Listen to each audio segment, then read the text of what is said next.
बहुत पुराने समय की बात है। परियों की एक अनोखी और मनमोहक दुनिया थी। एक ऐसी जगह जहाँ साफ झरने बहते थे, हवा में फूलों की खुशबू रहती थी और रंग बिरंगी परियां हर ओर उड़ती दिखाई देती थी। यह जादू और प्यार से भरी परियों की राजधानी थी। इस दुनिया पर रानी तितली का राज था। उसके चमकदार पंख, तितलियों से सजा हुआ परिधान और शांत चेहरा उसे और भी खास बनाते थे। रानी के साथ रहने वाली एक भली परी थी, जो सिर्फ उसकी सेविका नहीं बल्कि सच्ची दोस्त भी थी। सभी उसे नेकदिल और समझदार मानते थे। समय बीतता गया और दोनों के घर बेटियों का जन्म हुआ। रानी की बेटी का नाम रखा गया प्रिंसेस रोज, गहरी आंखों वाली, मासूम और बेहद सुंदर। भली परी की बेटी को डैफोडिल कहा गया, सीधी सादी लेकिन दिल से बहुत अच्छी। दोनों लड़कियां बचपन से साथ पली बढ़ी। फूलों से खेलना, तितलियों के पीछे दौड़ना और सच्ची दोस्ती में रहना उनकी रोज की दुनिया थी। उम्र बढ़ने के साथ डैफोडिल एक समझदार और आकर्षक युवती बन गई। वह हमेशा प्रिंसेस रोज का ख्याल रखती, उसके कपड़े चुनना, तैयार करना और हर पल उसका साथ देना। लेकिन प्रिंसेस रोज के दिल में एक खालीपन था। वह जन्म से ही बालों की कमी से परेशान थी। इस बात को छुपाने के लिए वह हमेशा विग पहनती थी, बाहर से मुस्कुराती हुई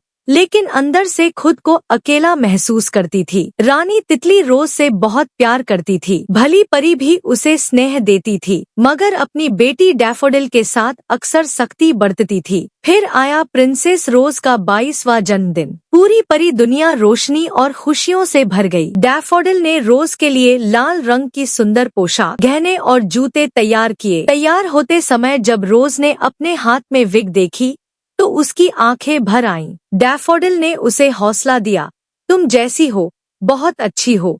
उसी दिन ताज पहनाने की रस्म भी थी। समारोह के दौरान अचानक रोज की विग फिसल गई। महफिल में सन्नाटा छा गया। दिल टूटने पर रोज वहां से चली गई। राजकुमार शीजान ने उसे ढांढस बंधाया और कहा कि असली खूबसूरती दिल से होती है। रोज ने उसकी बातों को गलत समझ लिया और अपने मन में नए सपने बुनने लगी। लेकिन सच्चाई कुछ और थी। राजकुमार का दिल तो डैफोडिल के लिए धड़कता था। जब यह बात सामने आई तो रोज अंदर से टूट गई। गुस्से और डर में वह गलत कदम उठा बैठी और डैफोडिल को दूर कर दिया। शाही दबाव में शीजान को रोज से विवाह के लिए राजी किया गया, जबकि उसका मन अब भी डैफोडिल को ढूंढ रहा था। शादी के दिन एक छोटा सा सच सब कुछ बदल देता है। एक लॉकेट जो डैफोडिल से जुड़ा था, उसी पल राजकुमार को हकीकत समझ आ जाती है। तभी यह भी सामने आता है कि बचपन में बच्चों की अदला-बदली हुई थी। असल में डैफोडिल ही असली राजकुमारी थी। सच सामने आते ही रोज को अपनी गलती का एहसास होता है। वह माफी मांगती है और अपने रूप को स्वीकार कर लेती है। डैफोडिल को उसका हक मिलता है और शीजान से उसका विवाह होता है। अंत में